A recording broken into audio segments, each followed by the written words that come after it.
கணேசா கொஞ்சம் என்ன பாபி இன்னும் கொஞ்சம் இன்னும் இதுவா ரொம்ப லாங் ஆகிடும்.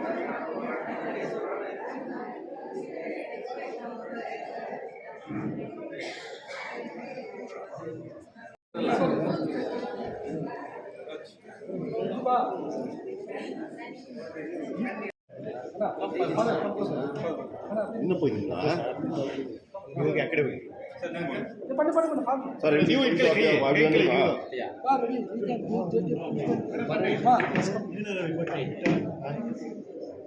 रोड़ा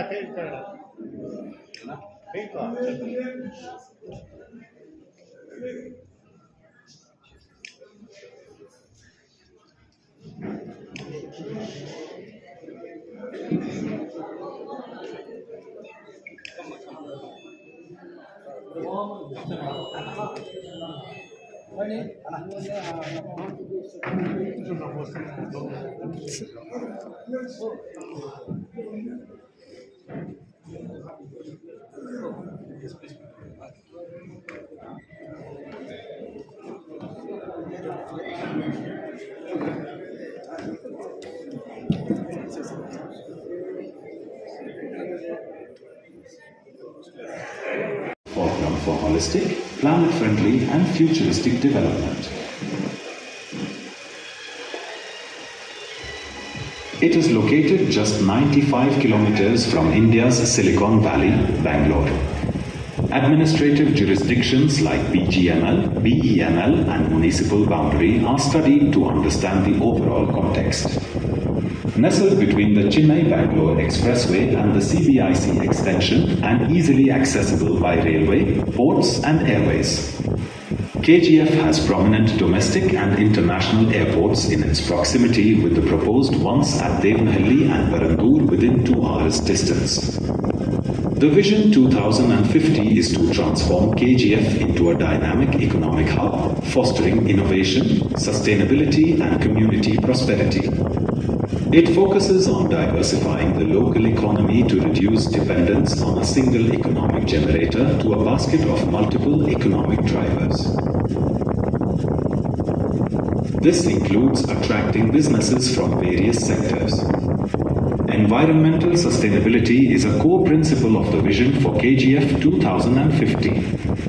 Primarily focusing on responsible resource management and environmental restoration, the ecological landscape of KGF can be rejuvenated and prepared to attract environmentally conscious investors while also preserving the natural heritage.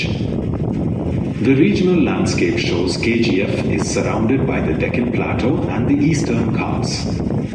Within a radius of 100 kilometers, we have the Dharwar Craton in the north with the lush green Kondinnya Wildlife Sanctuary in the southeast.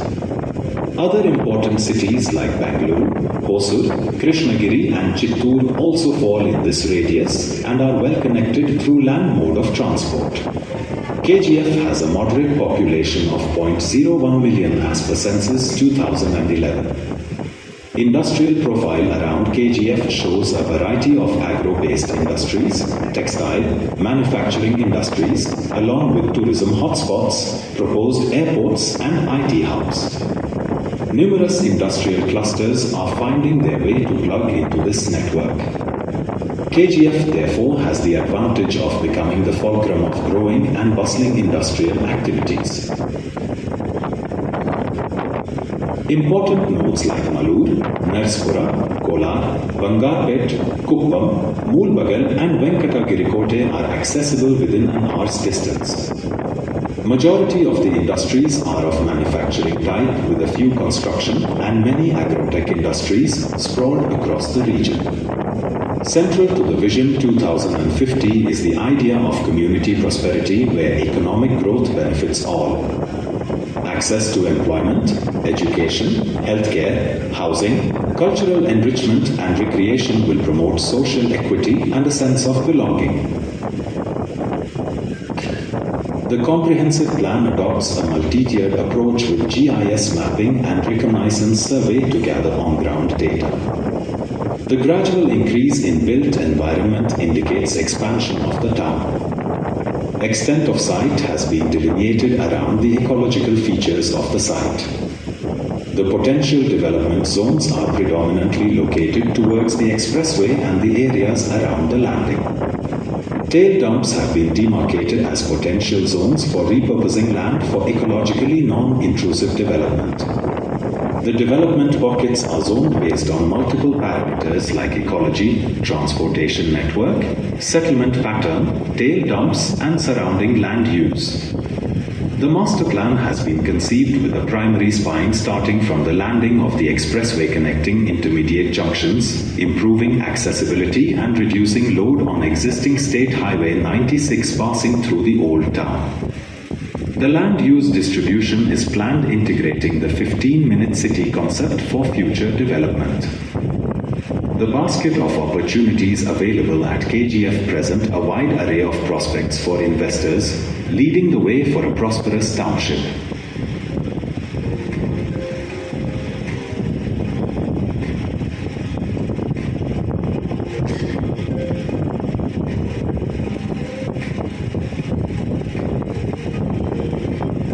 KGF is waiting to be rejuvenated, revitalized, and reimagined to become the magnet of the southern industrial zone.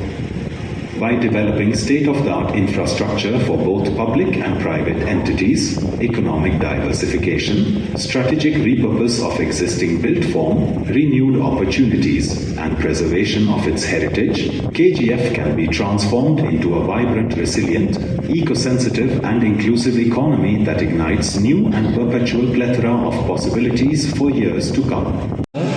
இப்போ recent டைம்ஸில் பார்த்தீங்கன்னா நிறைய activities நடக்குது கேஜிஎஃப்பில். அது ஒரு நல்ல ஒரு விஷயம். இவ்வளோ நாள் இல்லாத ஒரு விஷயம் வந்துட்டு இப்போது நடக்க ஆரம்பிச்சிருக்கு.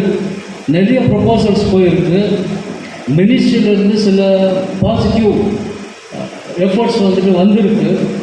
நல்ல சிக்னல் கிடச்சிருக்கு. மினிஸ்ட்ரி ஆஃப் ஹோம் அஃபேர்ஸ்லேருந்து கூட வந்துட்டு இந்த கேஜிஎஃப் இந்த தங்கவயல் பிஜிஎம்எல்ல வந்துட்டு எப்படியெல்லாம் வந்து நம்ம முன்னேற்றமாக கொண்டு செல்லணும், வேலைவாய்ப்பில் எப்படி தரணும் அப்படின்ற ஒரு சூழ்நிலை வந்துட்டு அவங்க அப்ரூவ் பண்ணியிருக்காங்க. அது வந்து ஒரு பெரிய விஷயம். குறிப்பாக இந்த சொசைட்டிலேருந்து பல முயற்சிகள் நடந்திருக்கு. நானும் நிறைய பார்த்துருக்கேன். நிறைய பணம் செலவு பண்ணியிருக்காங்க, நிறைய உழைப்பை கொடுத்துருக்காங்க. பர்டிகுலராக வந்துட்டு இந்த பிரசிடெண்ட் மிஸ்டர் ஜெயக்குமார், மிஸ்டர் பால், அதர் டீம் இவங்கெல்லாம் ஒன்றா சேர்ந்து வந்துட்டு விடாமுயற்சியோடு இருக்காங்க. நிறைய மீட்டிங்ஸ் நடந்திருக்கு. ஒரு சில மீட்டிங்கில் வந்து நானும் பார்ட்டிசிபேட் பண்ணியிருக்கேன். அவங்கள முடிஞ்ச அளவுக்கு வந்து சொல்லியிருக்கோம். விரைவில் வந்துட்டு ஒரு நல்ல செய்தி வந்து இந்த தங்கவயலுக்கு வந்து சேரன்றதுல வந்து எந்த ஒரு மாற்று கருத்தும் கிடையாது. ஆனால் அனைவரும் கோலார் தங்கவயலை சேர்ந்தவங்க அனைவரும் வந்துட்டு சப்போர்ட் பண்ணால் மட்டும்தான் இந்த காரியங்கள் நிறைவேறும். ஒரு ஸ்டேஜ் வந்துட்டு இருக்குது.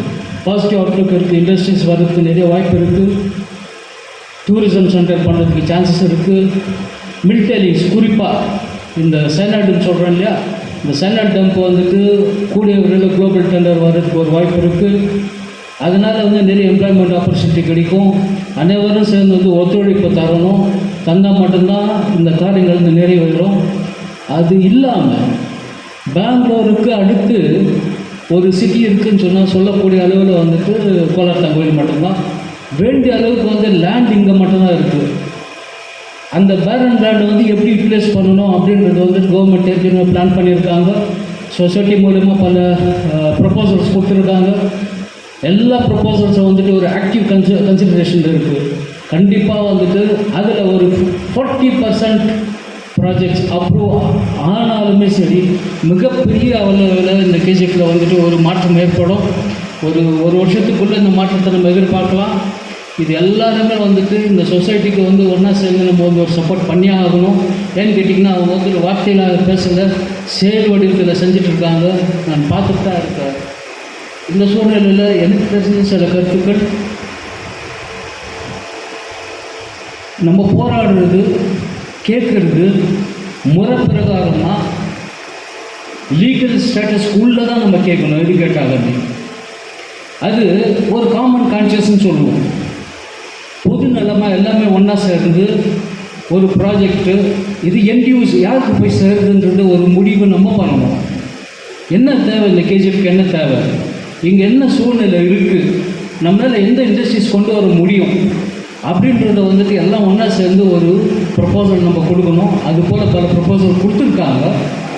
உங்களுக்குள்ளே கூட அது ஏதாவது இது செய்யணுன்ற ஒரு ஐடியா இருந்துச்சுன்னா உங்கள் கருத்துக்களை நீங்கள் வந்து இவங்ககிட்ட சொன்னீங்கன்னா அது தகுந்த மாதிரி வந்துட்டு பல முயற்சிகள் எடுக்கலாம். ஆனால் எனக்கு தெரிஞ்சு இப்போ கேஜிஎஃப் வந்துட்டு வெகு விரைவில் வந்துட்டு ஒரு விடிவெளியை நம்ம பார்க்கலாம். வித்தின் 1 or 2 இயர்ஸ்க்குள்ள நிறைய மாற்றங்கள் ஏற்படும். நிறைய ப்ராஜெக்ட்ஸ் வந்துட்டு அப்ரூவல் ஸ்டேஜில் தான் இருக்குது. இந்த சொசைட்டியோட முயற்சியும் வந்துட்டு ரொம்ப அதிக லெவலில் இருக்குது. பல முறை இவங்க எல்லாம் சேர்ந்து வந்துட்டு டெல்லிக்கு போயிருக்காங்க, பெங்களூர் போயிருக்காங்க, மினிஸ்டர்களை பார்த்துருக்காங்க, செக்ரட்டரிகளை பார்த்துருக்காங்க, எல்லாருமே பார்த்து அவங்களால முடிந்த முயற்சிகளெல்லாம் பண்ணியிருக்காங்க. ஆனால் உங்களுக்கு எல்லாருக்கும் தெரிஞ்ச விஷயம் உடனே இதெல்லாம் நடக்காது. ஏன்னு கேட்டால் பப்ளிக் இன்வால்மெண்ட்டுன்ற வர்றப்போ சில விஷயங்கள் வந்துட்டு அது நேரம் ஆகத்தான் செய்யும். ஆனால் இப்பொழுது நீங்கள் பார்க்குறப்போ அந்த நேரம் வந்துருக்கு கேஜிஎஃப்ன்றது தான் நம்ம சொல்ல முடியும்.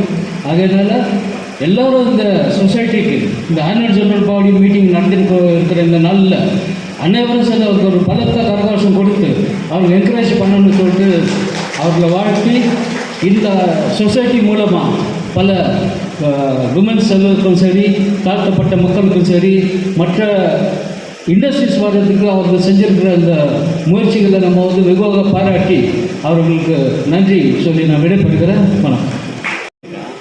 அவர் எங்களை விரட்டி கொண்டிருக்கின்றார். அவர் எங்களை விரட்டி கொண்டிருக்கின்றார் வேண்டும் என்று. அவர் எப்பொழுதுமே இந்த தங்கவேலை பற்றி அவருக்கு ஒரு ட்ரீம். இந்த தங்கவேலை எப்படியாவது ஒரு சிங்கப்பூராக மாற்றிவிட வேண்டும் என்பது அவருடைய கனவு. நிச்சயமாக நமது ஊர் சிங்கப்பூரோட மிக வளமையாக பெருமையாக இந்த இந்தியாவிற்கு எப்படி 140 ஆண்டுக்கு முன்பாக இது ஒரு தொழில் நகரமாக தங்கச் சுரங்கம் விளங்கியதோ அவ்வாறு இந்த நகரமானது இன்னும் ஒரு சில ஆண்டுகளில் உலகமே திரும்பி பார்க்கக்கூடிய அளவில் இது ஒரு தொழில் நகரமாக மாறும் என்பதை இந்த நேரத்தில் நாங்கள் சொல்ல ஆசைப்படுகின்றோம். அடுத்தபடியாக அருமை தந்தை சந்தோஷ் ராயன் அவர்களை ஒரு சில வார்த்தைகள் பேசுமாறு கேட்டுக்கொள்கின்றோம். தந்தை அவர்களும் கடந்த ஒரு சில ஆண்டுகளாக எங்களோடு பயணித்துக் கொண்டிருக்கின்றார். தங்கவேல் மக்களுக்காக நலத்திட்டங்களை அவர் உருவாக்கி தங்கச் சுரங்க தொழிலாளர்கள் உடைய விதவைகள், கணவரை இழந்த தொழிலாளர்கள் இழந்த கணவர்கள் இழந்த விதவைகளுக்கு சிறப்பு திட்டங்கள் able to put together a vision plan for KGF, envisioning KGF to be a world-class city. So please have a look at the video and give us your suggestions. Thank you. பிஜிஎம்எல்லுடைய வரலாறு நம்ம எடுத்தோம் அப்படின்னா உலகத்திலேயே சிறந்த ஒரு நல்ல இடம் அப்படின்னு சொன்னால் அது கேஜிஎஃப் தான் நம்ம சொல்ல முடியும். ஏன்னா 100 ஆண்டுகளுக்கு முன்னாவே கேஜிஎஃப் வந்து ஒரு டவுன்ஷிப்பாக இருந்து இங்கே இருக்க நிறைய மக்களுக்கு வந்து எனக்கு ஒரு இன்டலெக்சுவலாக ஒரு அறிவு கேட்ட ஒரு இடமா இங்கே இருந்திருக்கு. ஆனால் இப்போ நம்ம அதை பார்க்கும் பொழுது உண்மையிலேயே கஷ்டக்குரியதான். ஜனங்களுடைய வாழ்க்கை ஒரு நாளும் வந்து இந்த ட்ரெயினில் ஃபுல்லாக பேக்ட் ஆகிட்டு பெங்களூர் போயின்னு வந்துன்னு அவங்களுடைய லைஃப் எல்லாமே வந்து வெறும் ட்ரெயினில் தான் இருக்கும்.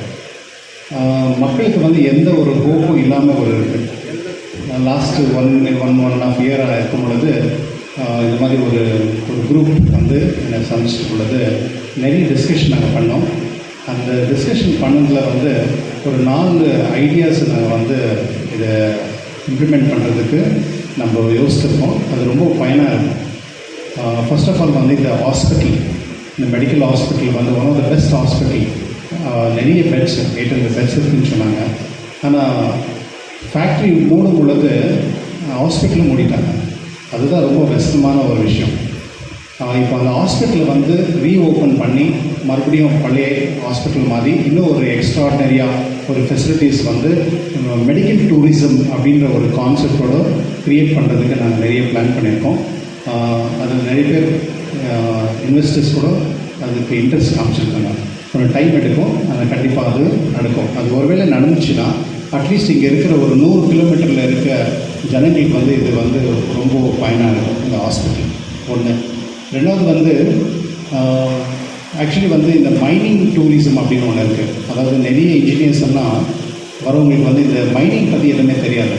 அவங்களுக்கு வந்து ஒரு மைனிங் டூரிசம், அதாவது மைனிங் பற்றி தெரிஞ்சுக்கிறதுக்கு, ப்ளஸ் அவங்களுக்கு வந்து இந்த நீங்கள் துபாயிலலாம் போனீங்கன்னா வாட்டர் டூரிசம் மாதிரி இருக்கும். அங்கே வந்து கடல்லலாம் உள்ளே போயிட்டு வரலாம், நிறைய வெரைட்டிஸ் ஆஃப் ஷோகேஸ் மாதிரி இருக்கும். அந்த மாதிரி மைனிங்கே பண்ணக்கூடாது அப்படின்ற ஒரு தாட் இருந்ததுனால அந்த ப்ரொபோசல் கூட நாங்கள் கொடுத்துருக்கோம். இப்போ நீங்கள் வந்து எங்களுடைய ப்ரெசன்டேஷன் நீங்கள் பார்த்தீங்கன்னா நாங்கள் வந்து கேஜிஎஃப்க்கு வந்து ஒரு நியூ விஷன் கொடுத்துருக்கோம். அதாவது இன்னும் ஒரு 10-20 வருஷத்தில் வந்து கேஜிஎஃப் எப்படியெல்லாம் இருக்கலாம், எப்படி மாற்றலாம் அப்படின்னு. இதில் என்ன ஒரு அட்வான்டேஜ்னால் கவர்மெண்ட்டுக்கு, சென்ட்ரல் கவர்மெண்ட்டு, ஸ்டேட் கவர்மெண்ட்டுக்கு ஏற்கனவே பாபு சார் கூட சொன்னார், இந்த பெங்களூருக்கும் கேஜிஎஃப்க்கும் வந்து ஹார்ட்லி ஒரு 65-70 கிலோமீட்டர்ஸ் தான். இந்த கேஜிஎஃப்பை வந்து செகண்ட் பெங்களூராக பண்ணணும் அப்படின்றது தான் என்னுடைய ஐடியாவே. செகண்ட் பெங்களூர் அப்படி பண்ணுறதுனால என்ன ஆகும் அப்படின்னா கவர்மெண்ட்ஸ்க்கு வந்து நிறைய எக்கனாமிக்கல், இப்போ பாருங்க, இப்போ 1000, 10,000, 20,000 பேர் வந்து ட்ராவல் பண்ணுறாங்க இங்கே கேஜிஎஃப்லேருந்து பெங்களூருக்கு. அந்த ட்ராவல் பண்ணுறதுக்கு பதிலாக அந்த ஐடி கம்பெனிஸ் இங்கே வந்து இங்கே எஸ்டாப்ளிஷ் ஆச்சுன்னா கண்டிப்பாக வந்து இங்கே இருக்க போகிறவங்களுக்கு வந்து அந்த ட்ராவல் டைமிங் வந்து சேவ் ஆகும். அந்த எனர்ஜி, இப்போ ஒருத்தர் வந்து 4 ஹவர் ட்ராவல் பண்ணணும், மறுபடியும் வரணும், அவங்களுடைய எனர்ஜி வந்து ஃபோக்கஸ் வந்து ஜாப் மேலே இருந்துச்சுன்னா கண்டிப்பாக அது டெவலப்மெண்ட் ஆகும். ஸோ இந்த மாதிரி ஒரு விஷயத்தை நாங்கள் பிளான் பண்ணியிருக்கோம். அந்த ப்ரெசன்டேஷன் வந்து நம்மளுடைய ஆர்கிடெக்ட் ப்ரெசென்ட் பண்ணுவாங்க. அது பார்க்கும் பொழுதே உங்களுக்கே தெரியும். நான் இந்த ஆக்சுவலி இந்த பிஜிஎம்ஐ எம்ப்ளாயிஸுக்கோ இந்த ஆஃபீஸர்ஸ் யுனைடெட் ஃபோரம் இடத்துல எவ்வளோ வந்து அவங்க ஃபார்வர்டாக திங்க் பண்ணியிருக்காங்க, எவ்வளோ எஃபர்ட் எடுத்திருக்காங்க, அது உண்மையிலேயே அப்ரிஷியேட்டபிள். ஜெயக்குமார், கலாங்கினி, அந்த என்டையர் டீம் அவங்க வந்து ரொம்ப ஒவ்வொரு விஷயத்துலையும் ஏற்கனவே ஒரு மாதத்தில் வந்து ஒரு அட்லீஸ்ட் ஒரு 10-15 மீட்டிங் நடக்கும். எங்கெங்கே போயிருக்கோம் அப்படின்னா ஆல்மோஸ்ட் ஒரு ஸ்டேட்டுக்கும் போயிருக்கோம். டெல்லியிலேருந்து, பெங்களூர்லேருந்து ஒரு மினிஸ்டர், எந்தெந்த மினிஸ்டர் வந்து இன்வால்வாக இருக்காங்க பிஜிஎம்எல்க்கும் அந்த தகுந்த மாதிரிலாம் பண்ணியிருக்கோம். எனவே இந்த டீமுக்கு நான் என்னுடைய வாழ்த்துக்கள். அதே சமயத்தில் இது எல்லாருடைய ஒற்றுமை இருந்தால் மட்டும்தான் இன்னும் கொஞ்சம் சீக்கிரமாக நடக்கும். அதுதான் ரொம்ப இம்பார்ட்டன்ட். கேஜிஎஃப்பில் இருக்கவங்க எல்லாருமே ஒன்றா சேரணும், அது ஒன்று. ரெண்டாவது வந்து கேஜிஎஃப்பில் வந்து உழைப்புன்றது ஒன்று இருக்குது. அதை வந்து எல்லோரும் போடணும். ஏதாவது ஒரு விதத்தில் நம்ம வந்து அந்த உழைப்பு போடணும். அந்த ஆக்டிவிட்டி ஆகி நம்ம எல்லாருமே வந்து ஏதாவது ஒரு க்ரியேட்டிவிட்டி பண்ணணும். அது ரொம்ப இம்பார்ட்டன்ட். அந்த இப்போ கேஜிஎஃப்பில் வந்து ஏதாவது இண்டஸ்ட்ரி வந்துச்சுன்னா இங்கே இருக்க ஜனங்க வந்து அதுக்கு கோஆர்டினேட் பண்ணணும். அது வந்து கொலாபரேட் பண்ணி எல்லோரும் அந்த முயற்சி பண்ணி நம்ம ஏதாவது ஒரு வேலையில் வந்து சேர்ந்து கண்டினியூட்டி பண்ணுறதுக்கு நம்ம முயற்சி செய்யணும். ஸோ இன்னொரு முறை ஜெயக்குமார் அந்த டீம் ஃபாதர் ஏன் சொன்ன விஷயம் கேஜிஎஃப் வளர்ச்சி, ராஜாயா சொன்னார். இப்போ வந்து கேஜிஎஃப்பில் வந்து அரசாங்கத்து மூலமாக ஏகப்பட்ட ஸ்கீம்ஸாக அறிவிச்சிருக்காங்கன்னு சொல்லியிருக்காரு. நிச்சயமாக அந்த ஸ்கீம்ஸ் எல்லாம் விரைவில் அது ஒரு முடிவுக்கு வரணும் அப்படின்றது என்னுடைய ஆர்வம், மற்றவங்களுடைய ஆர்வம். நான் ஒன்று என்ன சொல்கிறேன்னா, பொதுவாக கேஜிஎஃப்னா 2ஆம் தர குடிமகனா, 2ஆம் தரத்து பிள்ளையா மத்திய அரசாங்கமாக பாருது, மாநில அரசாங்கமாக பாருது. இங்கே 23 வருஷமாக, அதாவது என்னைக்கு வந்து பிஜிஎம்எல் மூடப்பட்டதோ அன்னையிலேருந்து அரசாங்கம், மத்திய அரசாங்கம், மாநில அரசாங்கம் 2 பேரும் மாமியார் மருமக சண்டை போடுறவங்க சண்டை போடுறாங்க. அதாவது அவங்க ஒன்று சொன்னால் இவங்க ஒன்று சொல்கிறது, இவங்க ஒன்று சொன்னால் அவங்க ஒன்று சொல்கிறது. அதாவது கடந்த மாதம் ஜூன் மாதத்தில் வந்து ஒரு கேபினட் நோட் ஆகும். அதாவது கேஜிஎஃப்பில் வந்து ஏகப்பட்ட டெய்லிங் டம்ப் 13 இருக்கான். அதான் ரிவைவ் பண்ணாங்க, உபயோகப்பட அப்படின்ற கேபினட் டிசிஷன் ஆகிடும். 2020 எடியூரப்பா சிஎம் சமயத்தில் ஒரு டிசிஷன் ஆகும். என்ன டிசிஷன் ஆகுதுன்னா, இது போல் வந்து இந்த மைண்ட் இது மாதிரி உபயோகப்படாது, ஆகையினால இருக்கிற இடத்த வந்து ஒரு 3000 ஏக்கரை வந்து ஒரு பார்க் பண்ணலாம் அப்படின்றது Pralhad Joshi mining minister CM Yediyurappa அவர் சொல்கிறார். 2023க்குள்ள ஒரு 3 வருஷத்துக்குள்ள ஏகப்பட்ட குளறுபடினால இங்கே எந்த வேலையும் நடக்காத போச்சு. ஆகையினால நீங்க காரணம் யார் அரசாங்கத்தை தப்ப சொல்றதா இல்ல நாம தப்ப சொல்லிக்கிறதா அப்படின்னு எனக்கு ஒன்றும் புரியல.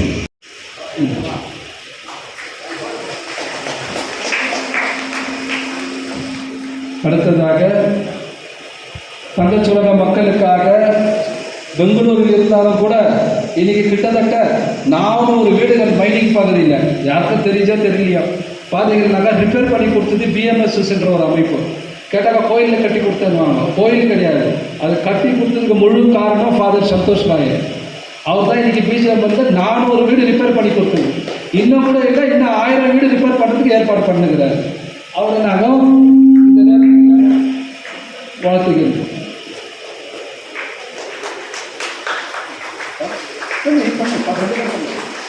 அடுத்ததாக மும்பை மாநகரத்திலிருந்து வந்திருக்கோம் அருமை சகோதரர் திரு சிவகுமார் சிதோல் அவர்கள் இங்கே தங்கவையில் வந்து ஒரு ஸ்டடி பண்ணுறதுக்காக வந்திருக்கிறாரு. அவரையே நாங்கள் வாழ்த்துறோம். அப்புறம் பெங்களூரில் அருமை தலைவர் அவர் திரு பழனி அவர்கள் எப்பவுமே கேஜிஎஃப் மேலே ஒரு பெரிய பிரியம் அவருக்கு. ஏன்னா இன்னைக்கு அன்றைக்கி கேஜிஎஃப்னா எப்படி இருக்கும், அவர் தான் எங்களுக்கு வழிகாட்டி. திங்க் டேங்க்ன்றது உருவாக்குறது அவர் தான் கொரோனாக்கு முன்னே. அதோடைய அடுத்த கட்டம் அக்டோபர் மாதம் 26ஆம் தேதி நடத்துகிறாரு. அவரை நாங்கள் வாழ்த்தி அவருக்கு நாங்கள் இந்த மரியாதை செய்கிறோம். அடுத்ததாக சுமார் 30 கோடி ரூபாய் செலவில் 2040 தங்கவேல் எப்படி இருக்கும்ன்றது ஒரு விஷன் ப்ரோக்ராம். அதை தயார் பண்ணது வந்து ஒரு 60 ஆர்கிடெக்ட், இந்தியாவில் தலைச்சிறந்த நிபுணர்கள். அவர் பேர் வந்து ஷாம் சஜி, அவர் தமிழர், திருநெல்வேலிக்காரர். இந்த ஊர் மேலே இருக்கிற மக்களுடைய அன்பாக அவர் என்ன பண்ணார் வந்து இன்றைக்கி என்கிட்ட ஒரு பைசா கூட வாங்கலாம், 30 கோடி ரூபாய் ப்ராஜெக்டை இன்றைக்கி செலவு பண்ணி அரசாங்கத்துக்கு காமிக்கிறார் என்ன அது அப்படின்றது. அவர் சார்பாக வந்து இருக்கும் சகோதரி மோனிகா அவர்களை நாங்கள் வரவேற்கிறோம். அது பண்ணுங்க, வேகமாக பண்ணுங்க. என்னங்க போடு போடு நல்லா போடு, பால் கையில் கொடுப்பா, அது ரொம்ப ப்ராப்ளம். அடுத்ததாக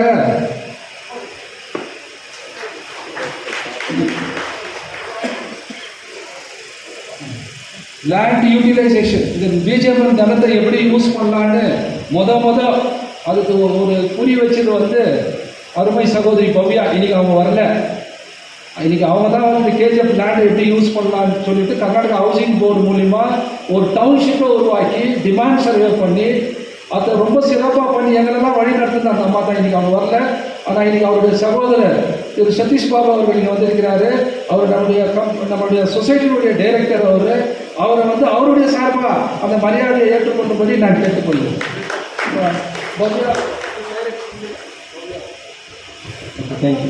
அடுத்த கட்டமாக மண்ணின் மைந்தர் ராஜகோபாலேஷன், அவர் நிறைய பேருக்கு தெரியும். அவர் தான் அடுத்த முறை எம்பி எலெக்ஷனில் நின்று போனவர், ஐஏஎஸ் ஆஃபீஸர் ஆக போகிறவர். கேஜிஎஃப் மேலே எப்பவுமே என்ன பண்ணான்னு, ஏன்னா யூத்துக்கும் நாங்களாம் யூனியன் நடத்த முடியாது, என்ன பண்ணாலுங்க. ஏன்னா ஒரு 24 வருஷம் ஒன்றா சேர மாட்டாங்க. அதனால தான் யூத்துக்கிட்ட கொடுத்துட்டு தான் பாண்டியன் எல்லாம் கமல்நாதன் இவங்க யூத்துக்கிட்ட கொடுத்து எல்லாம் வழி நடத்தணும், நான் உங்களுக்கு அட்வைஸ் பண்ணுறேன் அப்படின்ட்டு கூட நிற்கிறேன். அவரை வாழ்ந்தேன் மக்கள். அடுத்த கட்டமாக 16 தொழிற்சங்கங்களுக்கு இன்னிலிருந்து வழிகாட்டுறதுக்கு 16 தொழிற்சங்கங்களுக்கு இன்னிலிருந்து வழிகாட்டுறதுக்கு புது தலைவரை நாங்கள் தேர்ந்தெடுத்துக்கிறோம். அரசியலில் ரொம்ப எக்ஸ்பீரியன்ஸ் ஆன ஒரு மனுஷன், எல்லா அரசியல் கட்சியும் வழிநடத்துகிறவர் அருமை சகோதரர் திரு நயினா ரவி அவர்களை நாங்கள் வாழ்த்தி அவருக்கு இந்த ரவி அது இந்த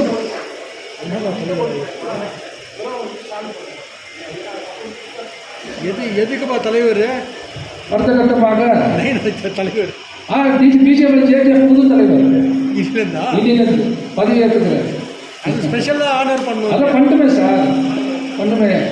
அடுத்த கட்டமாக இன்றைக்கு எங்களுடைய அழைப்பை ஏற்று வருகை தந்திருக்கும் நகரசபை உறுப்பினர் சகோதரர் திரு விஜயகுமார் அவர்களுக்கு மரியாதை செய்யும்படி நான் கேட்டுக்கொள்கிறேன். அதே மாதிரி நகரசபை உறுப்பினர் திரு பாண்டியன் அவர்களும், நகரசபை உறுப்பினர் சுரேஷ் போயிட்டார், காந்தி அவர்களையும் வா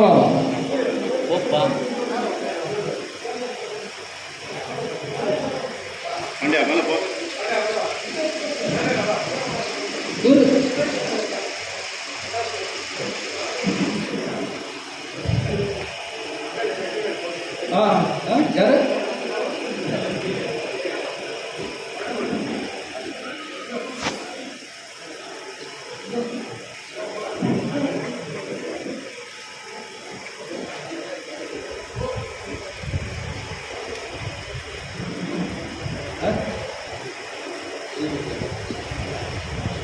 சரி, அடுத்த கட்டமாக நம்முடைய நோற்றி திரு தங்கராஜ் அவர்களை நான் கேட்டுக்கொள்கின்றோம்.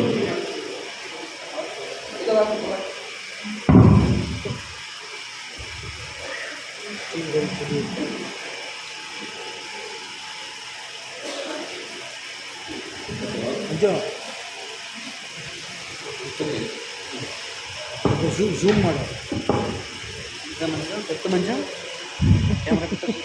நண்பர்களே, சிறப்பு வாய்ந்த 13ஆம் ஆண்டு பொதுக்குழு கூட்டத்திற்கு வருகை தந்திருக்கும் பாரத தங்கச் சுரங்க தொழிற்சங்க கூட்டமைப்பின் தலைவர், புதியதாக பொறுப்பேற்றுள்ள அருமை சகோதரர் திரு ரவிக்குமார் அவர்களே, பாரத தங்கச் சுரங்க தொழிலாளர் சூப்பர்வைசர் மற்றும் அதிகாரிகள் கூட்டமைப்பின் தலைமை செயல் அதிகாரி மற்றும் இந்த நிகழ்ச்சியின் மேற்பார்வையாளர் சகோதரர் திரு வேளாங்கண்ணி பால்ராஜ் அவர்களே, இந்த நிகழ்ச்சியை சிறப்பாக ஒருங்கிணைப்பு செய்து சிறப்பாக வழிநடத்திக் கொண்டிருக்கிற அருமை சகோதரர் திரு பாபி சுரேஷ் அவர்களே, இந்த நிகழ்ச்சிக்கு முழு பொறுப்பேற்றுக் கொண்டு பெரும் பங்காற்றிக் கொண்டிருக்கும் அருமை பெரியவர் திரு சூசைநாதன் அவர்களே, மற்றும் இந்த சங்கத்தை சார்ந்த அதிகாரிகளே, நிர்வாகிகளே மற்றும் கூட்டமைப்பினுடைய உறுப்பினர்களே, தாய்மார்களே, உங்கள் அனைவரும் இந்த நேரத்தில் வரவேற்ற நன்றி கூறுகின்ற வேளையில் மேடை மேல் அமர்ந்திருக்கும் எங்களுடைய அழைப்பை ஏற்று வந்திருக்கின்ற எல்லா முக்கிய விருந்தினர்களை நாங்கள் வரவேற்று இன்னைக்கு இந்த நிகழ்ச்சினாக்கா ஒரு பெரிய எதிர்பார்ப்போட தொழிலாளிகளோ அப்புறமா தாய்மார்களோ இருக்கிறாங்க. 3 முக்கியமாக இந்த நிகழ்ச்சியை நாங்கள் பிரிச்சிருக்கிறோம். முதல் கட்டமாக பெரிய எதிர்பார்ப்பு, காசை பற்றி தான் சொல்ல போகிறாங்க.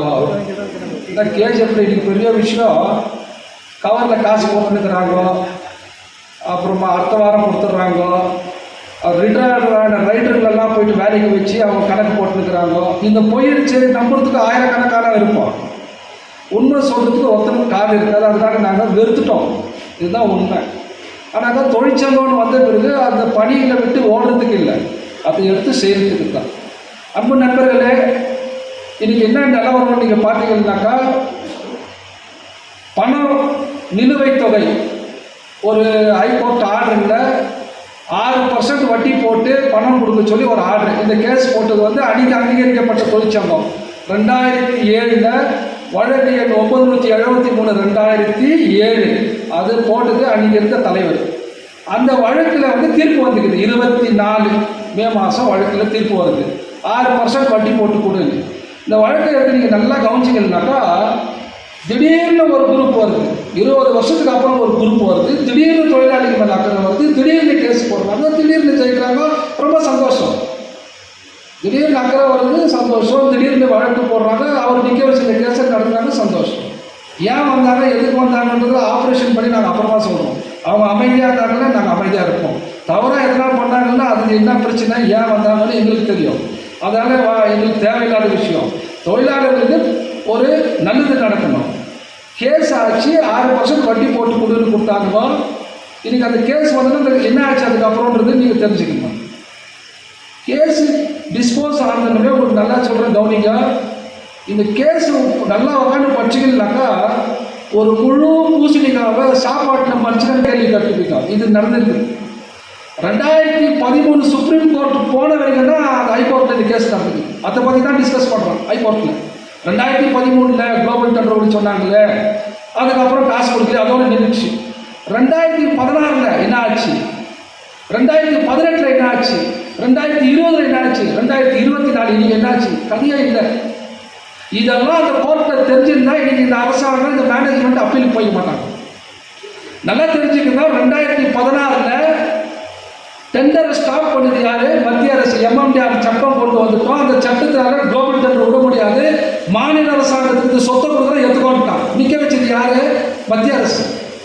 அதுக்கு பொறுப்பே இருக்கிறது தொழிலாளி கஷ்டப்படணும். அதை பற்றி கோர்ட்டில் பேசல. சரி, மாநில அரசாங்கம் தான் அந்த சொத்தை எடுத்துக்கிறான்ட்டு அவனை போய் கேட்டாக்கா, அங்கே இருக்கிறது ஒரு ஆட்சி, இங்கே இருக்கிறது ஒரு ஆட்சி. சொத்தை எடுத்துக்கணும்னு சொல்லிட்டு கூடுவே இவ்வளோ பெரிய பர்டன், கடன் சுமை இன்னைக்கு 2000 கோடி, அன்னைக்கு 1500 கோடி 2016 சொத்தெல்லாம் எடுத்துக்கோ. ஆனால் 1500 கோடி ரூபாய் கடன் இது, அதை கட்டு. அன்னைக்கு இருந்த சீஃப் மினிஸ்டர், இப்போ இருக்கிற சீஃப் மினிஸ்டர் சித்தராமையா அவர்கள், மாண்புமிகு சித்தராமையா அவர்கள், அவர் சொல்றாரு சொத்தையும் கொடுக்குறேன், இவ்வளோ பேர் கடத்தையும் கொடுக்குறேன், எனக்கு தேவையில்லைன்றார். அன்னைக்கு நம்ம சங்கம் என்ன பண்ணோம், சீஃப் மினிஸ்டர் சந்திச்சு அவரை இந்த சொத்தெல்லாம் நீங்கள் எடுத்துக்கணும், அதுக்கு வேண்டிய பணம் நிறைய இருக்குது இல்லை, நீங்கள் எடுத்து நடத்தலான்னும் போது என்கிட்ட பணம் இல்லைன்னாரு. அப்போ நாங்கள் சொன்ன இன்வெஸ்ட்மெண்ட்டு, டெக்னிக்கல் சப்போர்ட்டு நாங்கள் எடுத்துன்னு வரோம், நீங்கள் ஒப்பந்தம் பண்ணணும் போது தான் நம்மளை கூப்பிட்டு 2016 புரிந்துணர்வு ஒப்பந்தம், சைனாட் மண்ணில் கோல்டு. நல்லா கவனிக்கும், சைனாடு மண்ணு நேற்று வரல, சைனாடு மண்ணு போன வருஷம் வரல. மைன்ஸு எடிக்கு திறந்தாங்கலாம் ஒரு 150 வருஷமாக கொட்டிருக்கிற சைனாடு திடீர்னு ஒரு நாள் தங்க வலையில் ஏற்கனவே தங்கம் இருந்திருக்கான். அன்றைக்கே சொன்னோம் சைனாட்டு மண்ணில் தங்கம் இருந்தது, அதை தொடர்ந்து நடத்துங்க, இன்னொரு 10 வருஷம் இருக்கும், 10 வருஷத்துக்கு தொழிலாளி வேலை செய்வாங்க. அன்றைக்கி செத்து போன 1000 பேரில் குறைஞ்சது ஒரு 500 பேர் தான் உயிரோடு இருப்பாங்க. எந்த அரசாங்கமும் கேட்கல. சைனாட்டு மண்ணில் கோல்டே இல்லை. நான் பல்வேறு திட்டங்கள் ஆஸ்திரேலியாக்காரங்களை கொண்டு வந்து பல்வேறு திட்டங்களை போட்டு அது மேலே ஆராய்ச்சிங்க பண்ணி இதில் தங்கம் கூதுன பிறகு திடீர்னு கண்ணு திறந்துருச்சு மத்திய அரசுக்கு. ஓ தங்கம் கூதா அப்படின்னு, உனக்கு நாங்கள் இதில் தங்கம் கூதுன்னு காமிச்சுதை எங்களுக்கு ஒதுவுறதுக்கு தான், நீ பொள்ளாச்சின்னு போகிறதுக்கு இல்லை. நடு ராத்திரியில் 2001 28 பிப்ரவரி நீங்கள்லாம் வேலை இல்லை வெளியே போகலான்னு சொல்லுன மத்திய அரசு, மறுவாழ்வை பற்றி சிந்திக்காத மத்திய அரசு, உங்களுக்கு எதுவுமே கிடையாது, மறுவாழ்வே இல்லை. அடிப்படை சுகாதார வசதிகள், தண்ணி கிடையாது, கரண்ட் கிடையாது, பிள்ளைங்களுக்கு எஜுகேஷன் கிடையாது, மருத்துவ வசதி கிடையாது, நடுத்தரில் உண்டு, கம்பெனி க்ளோஸ், வெளியே போ. அப்படி விட்டு போன மத்திய அரசு, தங்கமே இல்லைன்னு சொன்ன மத்திய அரசு திடீர்னு வரான். என்னைக்கு 24 வந்து நாங்களே தங்கம் எடுக்கிறோம், எங்களுக்கு ஒப்புதல் கொடுங்கன்ட்டு கர்நாடக அரசு கேட்குறாங்க. இங்க இருக்கிற கர்நாடக அரசு இருக்கிற பாருங்க, முக்கியமா இந்த மைனிங் பகுதியை திட்டமிட்டு புறக்கணிக்கிறாங்க. எல்லாரையும் கூட சொல்லுவேன், அரசியல்வாதி ஆட்டம், அதிகாரிய வர்க்கம் ஆட்டம், புறக்கணிக்கப்படுறது தங்கவயல் பகுதி திட்டமிட்டு புறக்கணிக்கிறான். கேட்டாக்கா இங்கிருந்து தமிழ்நாட்டில் வந்து வந்தேறீங்க, ஷெட்யூல் காஸ்ட் மக்கள், linguistic Tamil minorities, religious Christian மைனாரிட்டிஸ்ன்ற முதிரை. என்னத்துக்கு நாம ஒரு திட்டத்தை எடுத்து இந்த தங்க வயல்னா என்ன, இந்த பூமியில என்ன இருக்குதுன்ட்டு கிட்டத்தட்ட 30 கோடி ரூபாய் ப்ராஜெக்ட் அந்த செய்யறதுக்கு என்னன்னாக்கா எங்களுக்கு பேர் கிடைக்கணுன்ற அவசியமே இல்லை. இந்த மூடி பாரு, கண்ணை மூடி பாரு, அந்த அரசாங்கம் அது கண்ணை திறக்கிறதுக்கு. தங்கம் இல்லைன்னு சொன்ன மத்திய அரசு தங்கம் இருக்குதுன்னு சொல்லி நீங்க சைனாட்டு மணிக்கு இன்ட்ரெஸ்டாக வரோம், நாங்கள் எடுக்கிறோம். சரி எடுக்கிற இதெல்லாம் என்ன லாபம் எங்கள் ஊருக்கு? 25,000 கோடி ரூபாய் கோல்டு இருக்குது சைனாட்டு மண்ணில். இந்த 25,000 கோடி ரூபாய் கோல்டை எடுத்துனா தங்க வயலுக்கு எவ்வளோ போடுவேன்? ஏதோ பதில் கிடையாது. நல்லா இன்னும் சிந்திங்க. மாநில அரசு சொத்தெல்லாம் எடுத்துக்கலான்னு சொல்றான். அவன் பாரு இருக்கிறான் தமிழ ஷெட்யூல் காஸ்ட், அதனால வேணாம். கேட்டு பாருங்க, 25,000 கோடி ரூபாய் இருக்கிற சொத்து எனக்கு வேண்டாம், வெறும் 75 கோடி ரூபாய் கரெக்டாக கொடுத்தா போதும்னு கொடுத்துட்டான், மத்திய அரசு கொடுத்துட்டான். சரிடா மாநில அரசு நீ கொடுக்குறிய, இங்கே ஒரு 3,500 தொழிலாளி கஷ்டப்பட்டுக்கிறான், இன்னும் வீடு அவனுக்கு சொந்தம் ஆகல, இன்னும் செட்டில்மெண்ட் ஆகல, அதெல்லாம் கொடுத்து ஒரு கண்டிஷன் போட்டானா? கேபினட் டிசிஷன் கிடையாது. ஏதோ தொழிலாளி பற்றி அக்கறையே கிடையாது. நீங்க நல்லா சிந்திச்சு பாருங்க, அரசாங்கத்துக்கு என்னத்துக்கு ஏன் இந்த மாதிரி புறக்கணிக்கிறாங்கன்னு பார்த்தீங்கன்னா இருக்கிற மக்களுக்கு இருக்கிற பிளவுகள், உண்மையா சொல்ற பிளவுகள், தொழிற்சங்கத்திட்ட பிளவுகள், சொசைட்டிகிட்ட பிளவுகள். அவன் ஒரு குரூப் ஒரு கோரிக்கை எடுத்தால் அந்த கோரிக்கையை ஒன்றா சேர மாட்டான். அவருக்கு வேண்டியது ஒரு யூனியன், ஒரு சொசைட்டி, அதுதான் ஒரு கோரிக்கை, அதை தான் வச்சுட்டு போயிருப்பான். தொழிலாளிகள் சேர்க்கவே மாட்டாங்க. இதை பார்க்கலாம், அரசாங்கம் பார்க்குறாங்க, இவனுக்கு ஜென்மத்தில் ஒன்றா சேர மாட்டாங்க. எப்படிலாம் ஆடுட்டு ஆட வச்சிருக்கிறோம். இன்னைக்கு 24 வருஷம் ஆச்சு, செட்டில்மெண்ட் கிடையாது. இதெல்லாம் சிந்திச்சு பாருங்க மக்கள். இன்னைக்கு வந்துட்டு மீண்டும் நீங்க பார்த்தீங்கன்னாக்கா மத்திய அரசு விட்டுட்டு 2001 போயிட்டு 24 வருஷம் பொறுத்து எந்த மூஞ்சம் இல்லாம, முகம் இல்லாம, வெக்கம் இல்லாம, தங்கமே கிடையாது. இங்க எங்க சொல்றான்? BIFR சொல்லிக்கிறான், சுப்ரீம் கோர்ட்ல சொல்லிக்கிறான், ஹை கோர்ட்ல சொல்லிக்கிறான், தங்கமே இல்லைன்னு. திடீர்னு தங்கம் இருக்குன்னு வரான். எந்த மூஞ்சில வச்சு வரான்? இப்ப நான் சொன்ன ஒரு அதிகாரிகிட்ட பேசிட்டு இருக்கும் போது, நீங்க திடீர்னு தங்கம் நீங்க வந்தீங்கன்னா ஏற்கனவே இறந்து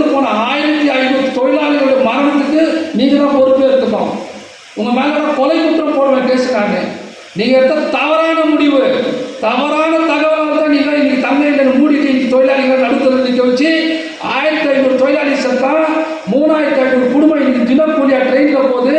படிக்கிற வயசு பிள்ளைங்களாம் இன்னைக்கு போயிட்டு ட்ரெயினில் கஷ்டப்படுத்துங்க. வெக்கமான இல்லாத கோல்டுக்கு இருந்து வரீங்களா, வெக்கமா இல்லையான்னு கேட்டேன். இப்படியெல்லாம் கேட்டாக்கா அவன் குறி வைக்கிறது எங்கள் தனிப்பட்ட சங்கத்தை தான்.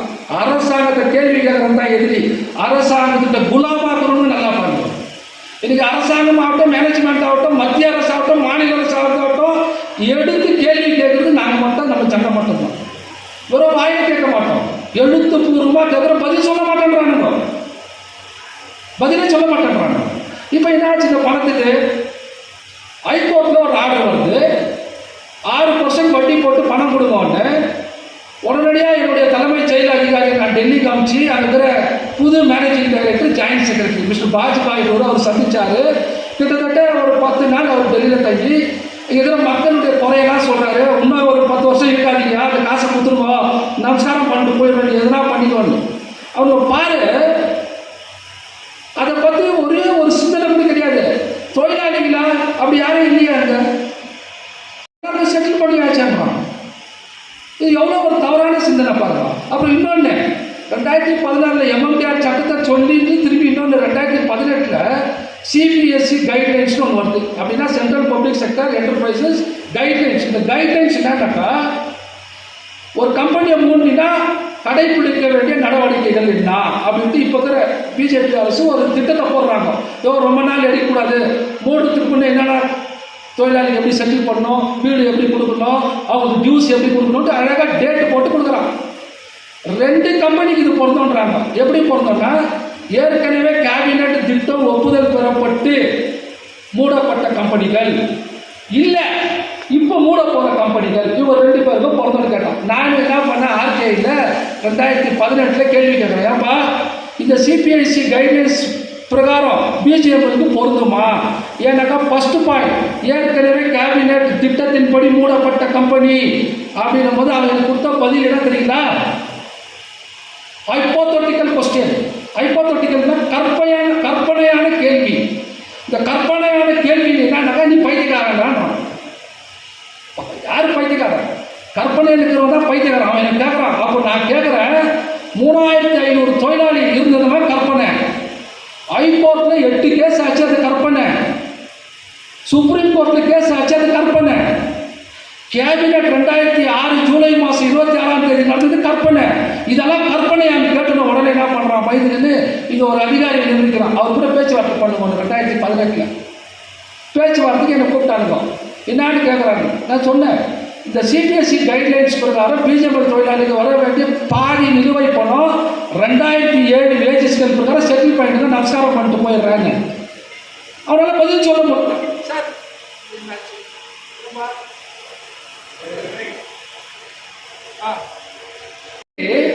2007 வேஜ் டிவிஷன் பிரகாரம், that is called the 7th wage pay scale, அது பிரகாரம் கொடுத்தீங்கன்னாக்கா 52 கோடி 500 கோடி ரூபாய் வரதுக்கு வாய்ப்பு. இதை கேட்டது தான் நான் கேட்டேன். இவ்வளோ கேள்வி கேட்டால் சொல்ல முடியல. என்ன ப்ராப்ளம்? நான் கேட்டேன், அப்போ 52 கோடி வந்தது பாதி வந்து எவ்வளோ ஆகுதுன்னு பார்த்தா 2007 வேஜ் 7th பே ஸ்கேல் பிரகாரம் பிஜேபி தொழிலாளிக்கு 500 கோடி ரூபாய் வரணும். ஒரே பயம்.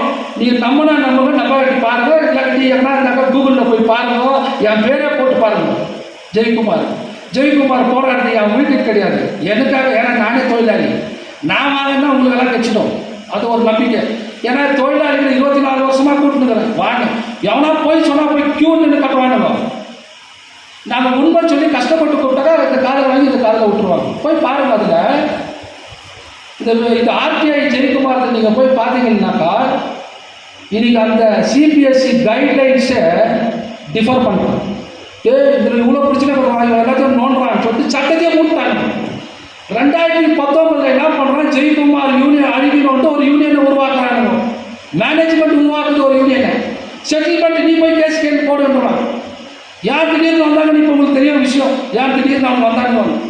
நான் கேட்டது 500 கோடி ரூபாய் சிபிஎஸ்சி நீ போட்ட சட்டத்திலேயே நாங்கள் வரோம் எங்களுக்கு கொடுன்னு கேட்டதுக்கு கேஸ் போடுறாங்களோ ஆயிடுச்சு. நாங்கள் யாரும் எதிர்க்கல, எல்லா தொழிலாளியும் ஒன்றா சேர்ந்தால் சந்தோஷப்படுற ஒரே சங்கம் நாங்கள் தான். எல்லாம் சேருங்க, கேஸ் போடுங்க, நாங்கள் கூட நிற்கிறோம், உங்களுக்கு உதவுறோன்னு இருந்து சைலண்டாக இருக்கோம். இது கேஸ் ஆச்சு. யாருமே தம்பி வேளாங்கண்ணி பாலராஜ் டெல்லியில் போனார், செக்ரட்டரி சந்திச்சார், பிரசிடென்ட் ஆஃப் இந்தியா அந்த அம்மா முர்மு அவங்கள சந்தித்தோம். இருக்கிற மக்கள் கஷ்டப்பட்டுக்கிறாங்க, தினக்கூலிகள், ஷெட்யூல் காஸ்ட் மக்கள், தமிழ் பேசுகிற மக்கள் 24 வருஷமாக கஷ்டப்பட்டுக்கிறாங்க. இந்த வழக்கை ஏற்றுன்னு காசை கொடுங்கன்னு ஒத்துக்குன்னு அனுப்போம். செக்ரட்டரி என்கிட்ட பேசுகிறாரு, அவங்க பிஏ, நாங்கள் கொடுத்துட்றாங்க அப்படின்ட்டு பின்னாடியே அப்பீலுக்கு போகிறாங்க, அப்பீல் ஃபைல் பண்ணுறாங்க. இப்போ அப்பீல் ஃபைல் பண்ணும்போது நான் சொல்கிறேன், அப்பீல் ஃபைல் பண்ண உங்களுக்கு இன்னொன்று சொல்கிறேன், கவனம் வச்சுக்கிற தொழிலாளிகள். 2016 இந்த பிஜிஎம்எல் சொத்தை மாநில அரசாங்கத்துக்கு கொடுத்துட்றேன்னு முடிவு எடுக்கும் போது நான் ஒரு கேஸ் போடுறேன் டெப்டி சீஃப் லேபர் கமிஷனர் கோர்ட்டில், பப்ளிக் கிரீவன்ஸ் பெட்டிஷன். நீ அவனுக்கு தான் சொத்தை கொடு, தொழிலாளிக்கு சேர வேண்டிய 5 கோரிக்கைகளை நிறைவேறிட்டு சொத்தை கொடுன்றேன். என்ன அது கோரிக்கை? Settlement, VRS settlement. 2001 நவம்பர் 2 வந்து திட்ட பிரகாரம் 100% விஆர்எஸ் கொடு, வீடு சொந்தம் பண்ணு, சிலிகாசிஸ் காம்பன்சேஷன் கொடு, அப்புறமா ஹாஸ்பிட்டலில் ஓப்பன் பண்ணி அதுக்கு வேண்டிய எல்லா திட்டத்தையும் கொடு, வேலை வாய்ப்பு கொடு. ஒப்பந்தம் 2016 ஒப்பந்தம் ஆகுது. என்ன எழுதி கொடுக்குறான் மேனேஜ்மெண்ட்டு? கிராஜுவேட்டி வட்டி கொடுத்துட்றேன், 11 கோடி ரூபாய் எடுத்துன்னு வந்த சங்கம் நம்ம சங்கம். 2850 கேஸ் போட்ட சங்கம் நம்ம சங்கம். ஒருத்தர் கிடையாது. மறைந்த அமைச்சர் அமிர்தகுமார் அவரு பார்லிமெண்ட் ஹவுஸ் உள்ள இட்டு போய் சைன் பண்ணி கொடுத்தது அன்னைக்கு 11 கோடி ரூபாய் ரிலீஸ் பண்ணி. பிஜிஎம்எல் மூடி 16 வருஷத்துக்கு அப்புறம் 11 கோடி ரூபாய் வாங்கி கொடுத்த ஒரே சங்கம் நம்ம சங்கம். எவன் கட்டி 5 பைசா வாங்கல, 1 ரூபாய் கூட ஒரு டொனேஷன் வாங்கல. ஆனாக்கா இந்த 2016 நீங்கள் நல்லா கவனிங்க, இதே பிஜிஎம்எல் மேனேஜ்மெண்ட் வந்து டெப்டி சீஃப் லேபர் கமிஷனருக்கு எழுதி கொடுக்குறான் லெட்டர் கதி ஆகிட்ட. ஏற்கனவே ஒரு கேஸ் இருக்குது 973/2007 செட்டில்மெண்ட்டுக்கு. இந்த கேஸ் டிஸ்போஸ் ஆகணும், நான் காசு கொடுத்துறேன்னு எழுதி கொடுத்துறேன். அந்த லெட்டர் யாருக்கு அட்ரஸ் பண்ணிக்கிறாங்க? டெப்டி சீஃப் லேபர் கமிஷனருக்கு காப்பி எடுக்கு. அப்புறம் ஒப்பந்தம் பண்ணிக்கிறது நான், நம்ம கூட அட்வொகேட்டு, அன்றைக்கி இந்த OSD secretary Farida Nayak sign பண்ணி கொடுத்துருக்க லெட்டருக்கு. இப்போ நான் அப்பீலுக்கு போகிறேன், நம்மளுடைய தலைமை செயல் அதிகாரி அப்பீலுக்கு போகிறார் சுப்ரீம் கோர்ட்டில். 2016 டெப்டி சீஃப் லேபர் கமிஷனருக்கு நீ சைன் பண்ணி கொடுத்துட்டேன், இந்த கேஸ் முடிஞ்சோன்னா நான் காசு கொடுக்குறேன், இப்போ ஏன்னா அப்பீலுக்கு போகிறேன்? நீ இப்போ அப்பீலுக்கு 6% 60% அப்படின்னு கேட்க போகிறேன். நீ 6% கொடுத்துட்டு போயிடு. நீ போலன்னா 2016 பப்ளிக் கிரீவன்ஸ் பெட்டிஷனில் டிஸ்போஸ் ஆகுதுன்னா காசு கொடுக்குற எழுதி கொடுத்தது நான் கோர்ட்டு கவனத்துக்கு கொண்டு வருவேன். இவ்வளோ அநியாயம் பண்ணுங்கிறாங்க. என்னன்னாக்கா இங்கே கண்டவனா தொழிற்சங்க தலைவன், விஷயம் தெரியாதவனா தொழிற்சங்க தலைவன், எவனா திடீர்னு அவன் தொழிற்சங்க தலைவன். அங்கே போயிட்டு மேனேஜ்மெண்ட் குலாம் ஆகிடும்னா தொழிற்சங்க தலைவன். உட்காந்து படித்து உன் ஊடு பிரச்சனை உனக்கு தான் தரணும். ஊரில் இருக்கிறவன் உன் பிரச்சனை பேசினா உன் குடும்பத்துக்கு கதியை என்ன அசிங்கமாக தான் பேசுவாங்க. என் பிரச்சனை என்ன அது உனக்கு தான் தரணும், உன் பிரச்சனைனா உனக்கு தான் தரணும். அதனால இந்த செட்டில்மெண்ட்டை பற்றி நான் சொல்ல வேண்டியது என்னன்னா, மத்திய அரசு இன்னும் ஒரு கூட துரோகம் செய்துக்குது. கோல்டு எடுக்கணும், அதுக்கு பர்மிஷன் வேணும். அது கோல்டு எடுக்கிறதுல கூட அதில் ஒரு வேலை பாருங்க. 13 லொக்கேஷனில் இருக்குது சைனாடு பண்ணு கேஜிஎஃப்ல. அதுக்கு மொத்த அளவு பார்த்தீங்கன்னா 330 ஏக்கரா. இன்னும் கொஞ்சம் நேரத்தில் பேங்கில் பார்ப்பீங்க 330 ஏக்கரா. இவன் மாநில அரசு 1000 ஏக்கராக்கு பர்மிஷன் கொடுக்குறான், எடுத்துக்க போயிட்டு. இந்த சைனாடு மண் பக்கத்துல எல்லாம் ஜனங்க வாழ்ற லைன் இருக்குது. ஒரு சைனாடு மண்ணை எடுத்துக்கணும், உரிகத்துலேருந்து வாங்க, கொரமாட்டிலேருந்து வாங்க. அங்கே ஒரு 150 ஏக்கரானா, இங்கே ஒரு 100 ஏக்கரானா சுற்றிக்கிற லைனுங்க. நான் கேள்வி கேட்குறேன் ஆர்டிஐயில், ஏன்னா 1000 ஏக்கரா கொடுத்துக்கிறிய, அது சுற்றிக்கிற மக்களுக்கு எதனா பாதிப்பு வருவானா இன்ன வரைக்கும் எனக்கு பதில் கிடையாது. உட்காந்து முட்டாள மாதிரி யோசிச்சுக்கிறானுங்க. டீ கடையில் உட்காந்து பேசிக்கிட்டு அவன் சொல்கிற பொய்களை கேட்டுக்கிட்டு நாளைக்கு இந்த தங்க வயலில் என்ன ஆகும்னு தெரியாது, அக்கறை இல்லாமல் உட்காந்து கொஞ்சம் கூட யோசிக்க மாட்டேங்கிறான். 1000 ஏக்கரா கொடுத்துக்கிறான் மாநில அரசு பிஜேபி. 330 ஏக்கரால் இருக்கிற அந்த சைனாட்டு மண்ணுக்கு 1000 ஏக்கராக்கு ஏன் பர்மிஷன் கொடுத்த? எது அந்த 1000 ஏக்கரா? சைனாடு மண்ணு சுற்றிக்கிற லைனுக்கு என்ன ஆகும்? இன்ன வரைக்கும் ஒருத்தருக்கும் பத்திரம் கொடுக்கல. ஏன்? நாளைக்கு அங்கே மைண்ட் செட் தான் நீ வெளியே போகணும். நான் அடுத்தது வரேன் வீடு பிரச்சனை. கவுன்சிலருக்கு அதுக்கு தான் கூப்பிட்டேன்.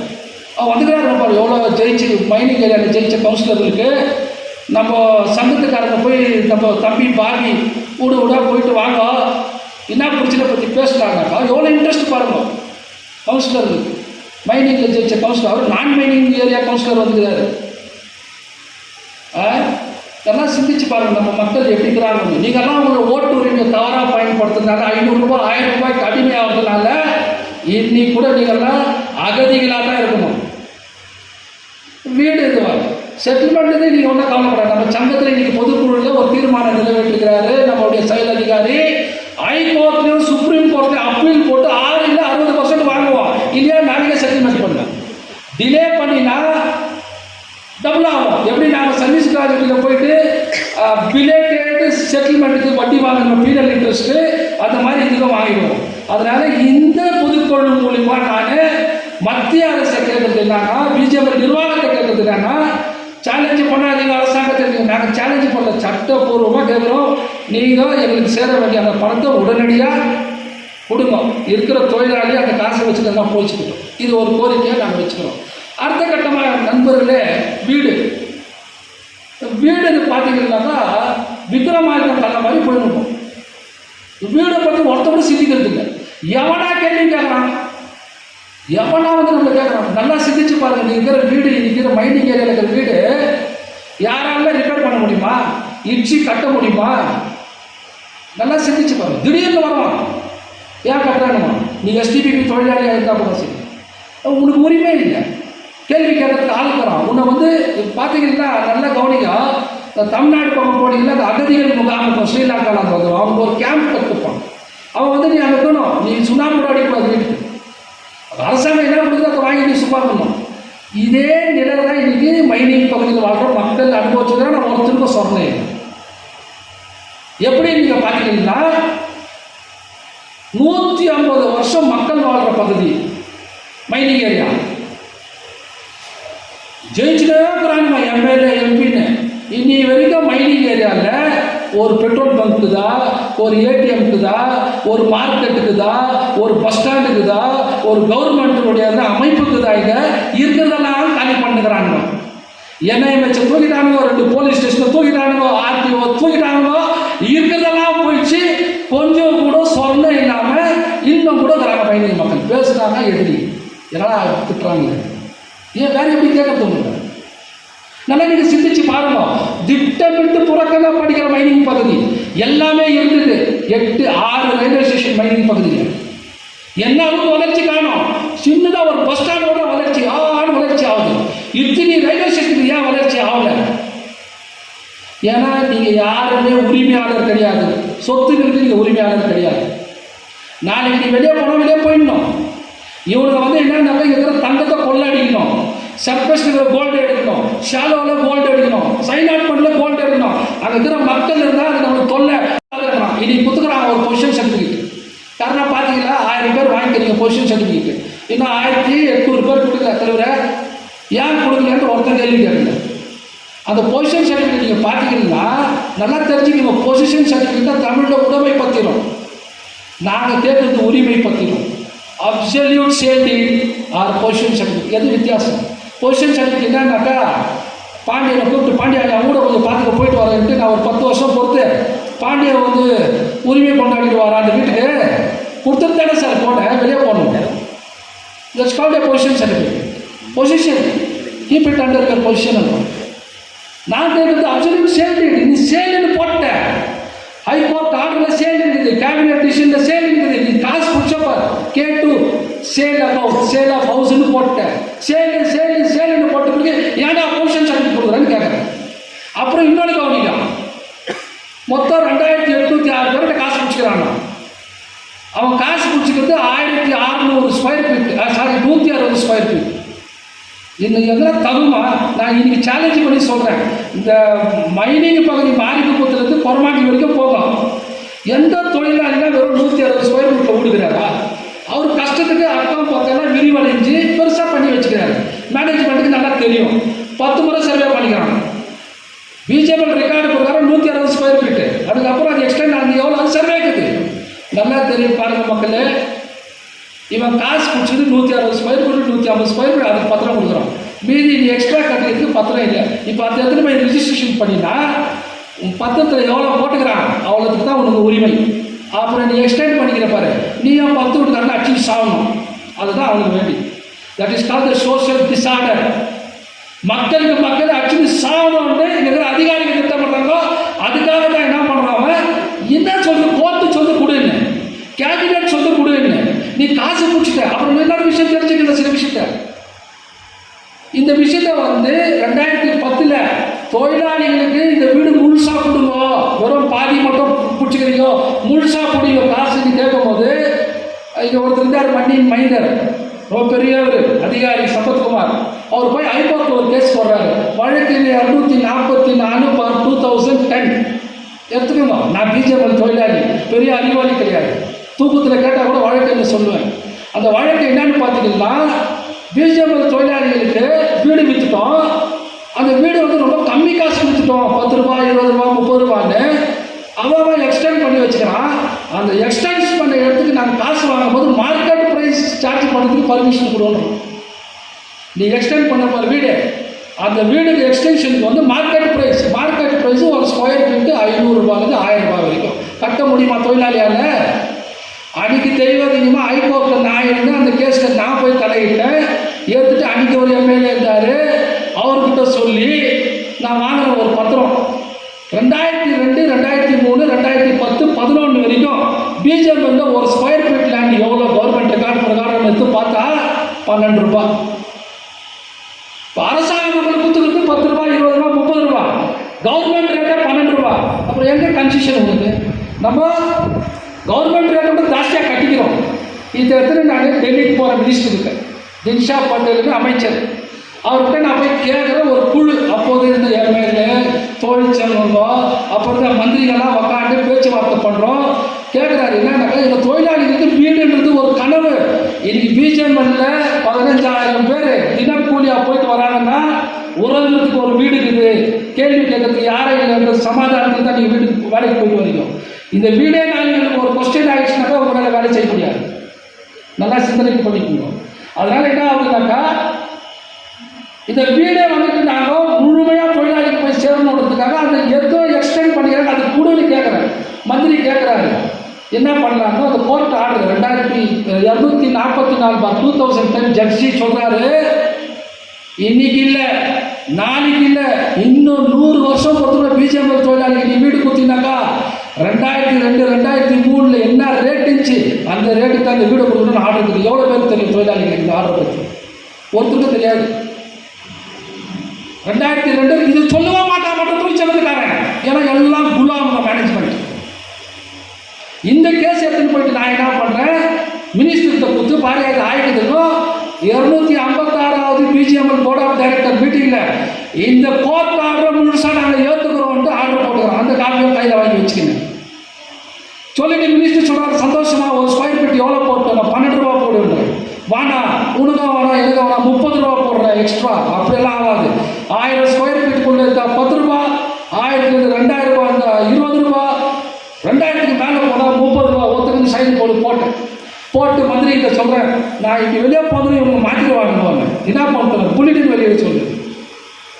2012-13 பிஜேபி புள்ளிட்டின் வெளியிட்டுக்கிறான். யார் யார் எக்ஸ்ட்ரா வீடு கட்டுக்கிறீங்களோ அவங்கெல்லாம் டிமாண்ட் டிராஃப்ட் எடுத்து வந்து கொடுங்க. எத்தனை பேருக்கு தெரியாது? எத்தனை பேருக்கு புள்ளிட்டின் படிச்சுக்கிறீங்களோ? ஒருத்தருக்கும் தெரியாது. தொழிற்சங்கம்னாக்கா உங்களுக்கு என்ன சட்ட ரீதியாக கிடைக்குதோ அதை நாங்கள் சொல்லணும், நீ தெரிஞ்சுக்கணும். அதுதான் எங்கள் வேலை. அவங்ககிட்ட போய் காசு வாங்கினது எது கூட, இவங்ககிட்ட எவ்வளோ காசு வாங்கினா அது கூட எல்லாம் கிடையாது. சட்ட ரீதியாக உங்களுக்கு என்ன கிடைக்குது அதை தான் தொழிற்சங்க வேலை, எங்கள் வேலை. இன்னைக்கு பிஜேபி புள்ளிட்டின் வெளியிட்டான்,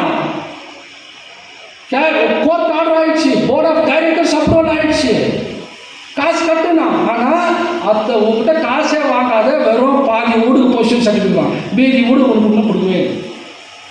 இதெல்லாம் தெரிஞ்சுக்கிட்டு ஏன் சைலண்டாக இருந்ததுன்னா, ஃபஸ்ட்டு கொடுக்கறதுக்கு ஆகட்டும், பத்திரம் கொடுக்கறதுக்கு ஸ்டார்ட் ஆயிடுச்சு. அப்புறமா என்னுடைய பிரம்மாஸ்திரத்தை எடுத்தேன்.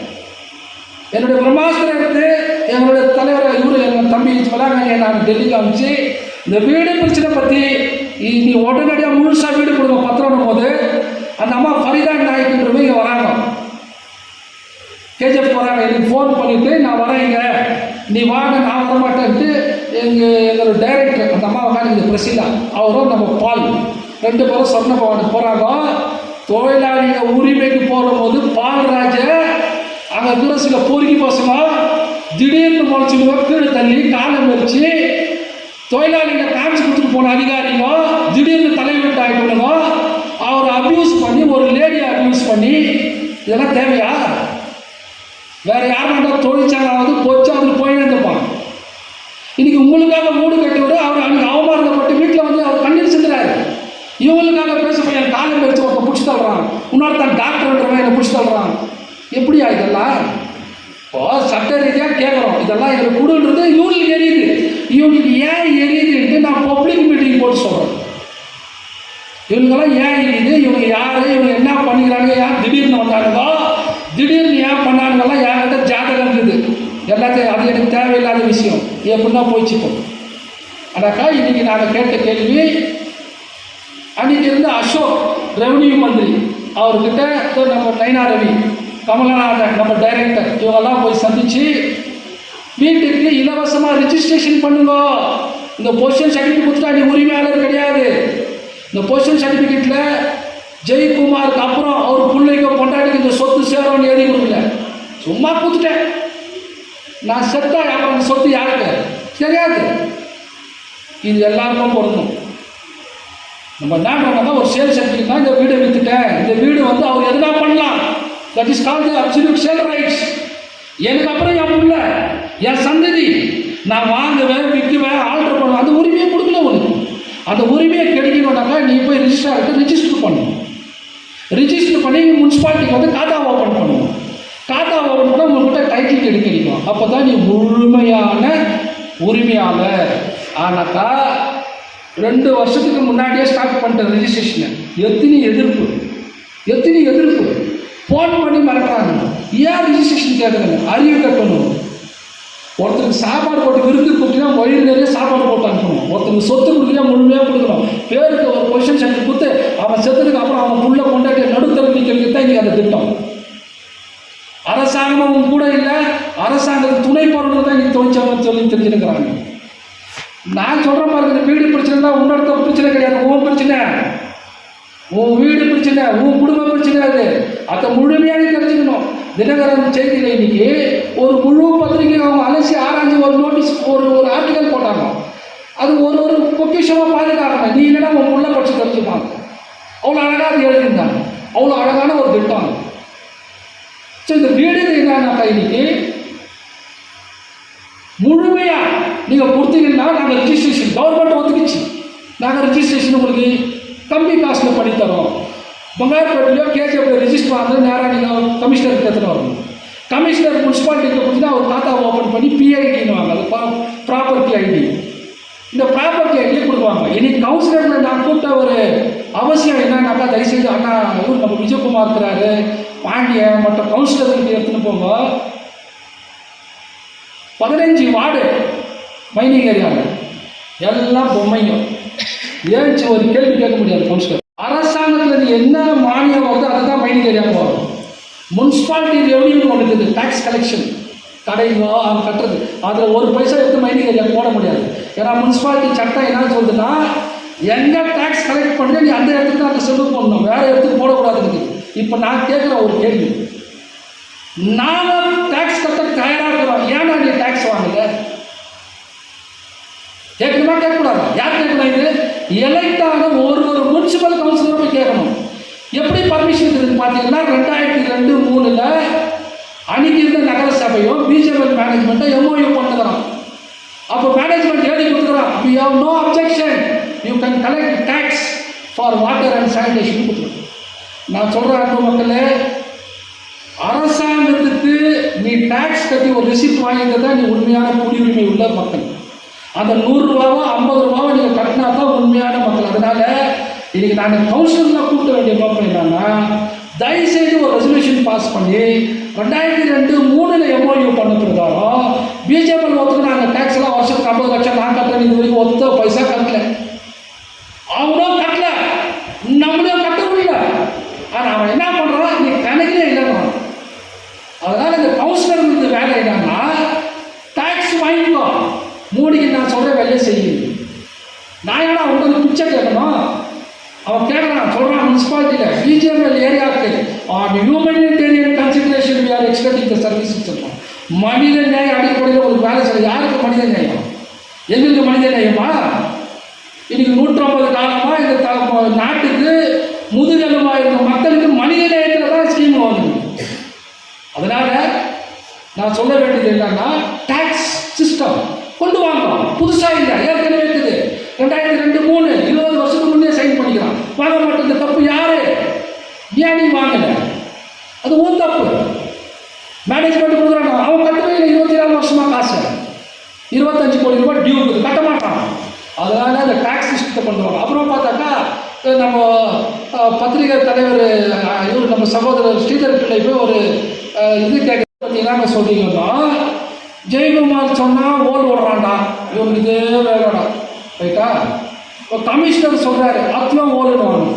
அவர் சொன்னார் ஒரு வார்த்தை தலைவர் என்னன்னு கேட்குறாரு, இந்த பொசிஷன் சர்டிஃபிகேட் கொடுத்துக்கிறாங்க, அது வந்தால் நான் காத்தா ஓப்பன் பண்ணி கொடுத்துட்றேன், ஆனால் போய் என்ஓசி வாங்கிட்டு சொல்லுறேன். என்ன என்ஓசியா? அது விற்றுக்கிறாங்களா இல்லை சும்மா கொடுத்துக்கிறாங்களா கேட்கு. இப்போ நான் சொன்னால் ஓடு. இப்போ கமிஷனர் சொல்கிறேன், அது பொசிஷன் சர்டிஃபிகேட்டை செல்லுபடி ஆகாதுன்னு அர்த்தம். இப்போ ஏன் இந்த பொசிஷன் சர்டிஃபிகேட் நிற்க வச்சுக்கிறான் கொடுக்காமனாக்கா, நான் கேள்வி கேட்க நிற்க வச்சுக்கிறேன். மூடிக்கிறது முழுசாக கொடு, நீ கொடுக்கல நான் கோர்ட்லேருந்து ஆர்டர் வாங்கிட்டு வருவேன். கோர்ட்லேருந்து ஆர்டர் வாங்கினது உங்கள் முதுகல் வர நான் கட்டிடுவேன். நீ ரொம்ப நாளைக்கு உட்காந்து இப்படியெல்லாம் ஆட்டிக்க முடியாது. ரொம்ப நாளைக்கெல்லாம் எங்கள் மக்களை வச்சு ஆட்டிக்க முடியாது, அடிமைகளாக வைக்க முடியாது. அதனால தான் நாங்கள் இளம் தலைவர்களை உருவாக்கி இருக்கிறோம். இப்போ நீங்கள் பார்த்தீங்கன்னாக்கா பால் நம்ம பாபி சுரேஷ், இந்த சுரேஷ் ஆகட்டும், இந்த அன்பர் சார் எல்லாம் கத்திருக்கிறாங்க மைனிங்காக. அந்த மாதிரி தலைவர்களை உருவாக்கணும். ஏன்னா மைன்ஸ் தொழிலாளிகளுக்கு கொஞ்சம் கூட இதே கிடையாது. அதை விட்றா, என் வீட்டு விஷயத்தை எவன் பேசினா எனக்கு என்ன, நாளைக்கு காசு வந்துருக்குறான் சந்தோஷமாக கேட்டுக்கிறான். கவரில் காசு போட்டுக்கிறாங்களா சந்தோஷமாக கேட்டுக்கிறான். ஒரு பொய்யை சொன்னால் சந்தோஷப்படுறான், உண்மையாக பேசினா ஓட்டு விடுறாங்க. இவனுக்கிட்ட எப்படி சம்பளம் நடத்துவீங்க நீங்கள்? உன் பிரச்சனையை நீங்கள் நல்லா உக்காந்து பட்ச புள்ளிங்கிட்ட காமிச்சு தெரிஞ்சுக்கங்க இது என்ன ஏது. வீடு, அப்புறம் வீடுக்கு இன்னொரு விஷயம் சொல்கிறேன். வெறும் எஸ்டிபிபி தொழிலாளி 2000 பேரோ 3000 பேருக்கு மட்டும் தான் வீடு இல்லை. நீங்கள் பார்த்தீங்கன்னா 1992 2000 வரைக்கும் மொத்தம் 6800 தொழிலாளி விஆர்எஸ்க்கு போய்க்கிறோம். பாண்டியா எவ்வளோ 800 பேர். இந்த 6800 பேரில் வெறும் 7 பேர் விஆர்எஸ் ஆனவங்க காசு வாங்கிக்கிறாங்க மேனேஜ்மெண்ட். அவன் யார் எவன் நான் சொல்ல மாட்டேன். என்ன அந்த 7 பேர்கிட்ட காசு வாங்கிக்கிறானுங்க. இப்போ நான் ஒரு விஷயம் தெரிஞ்சுட்டு போய் கேட்குறேன், ரொம்ப சந்தோஷம்பா வீடு 7 பேர் கொடுத்துக்கிறேன், அதே மாதிரி 6800 பேர் கொடுத்துருன்றேன். என்ன தப்பு? அவனுக்கு ஏன் கொடுத்தன்னு நான் கேட்கல, நீ கொடுத்த. அதே மாதிரி என் தங்கவையில் இருக்கிற மக்கள் 1800 பேருக்கு அந்த வீடை கொடு அப்படின்னு கேட்டோம்னா ஜெயக்குமார் எதிரி.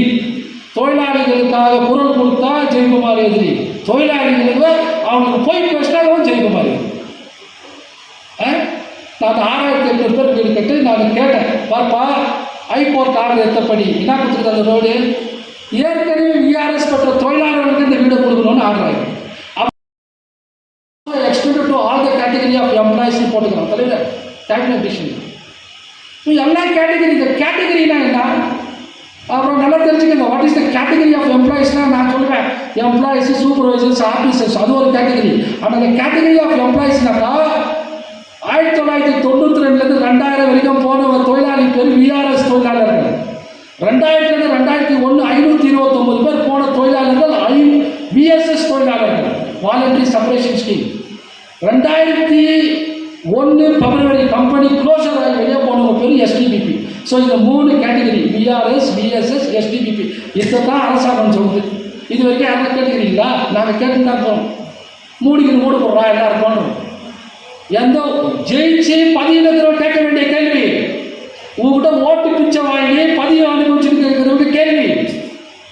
நாங்கள் இதெல்லாம் கேள்வி கேட்டால் எங்களை வந்து எதிரியாக ப்ரொஜெக்ட் பண்ணுறது, அசிங்கமாக போயிட்டு பேசுறது, இதெல்லாம் தேவையா?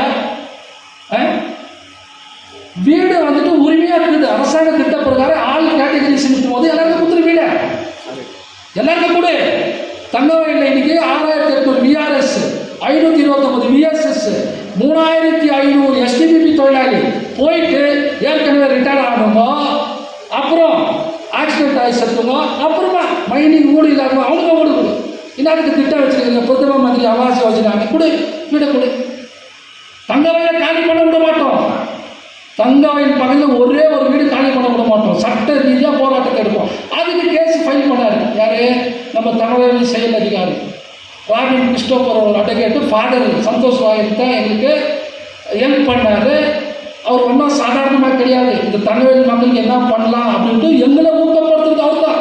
பெங்களூரில் போனால் எனக்கு ஒரு நிழல் உக்காந்து சாப்பாடு கொடுக்குறதுக்கு எங்களை இருந்து சுற்றுறதுக்கு அவரு கஷ்டப்படுறாரு. ஆனால் தொழிலாளிகளுக்கு அவர் கஷ்டப்படுறாரு.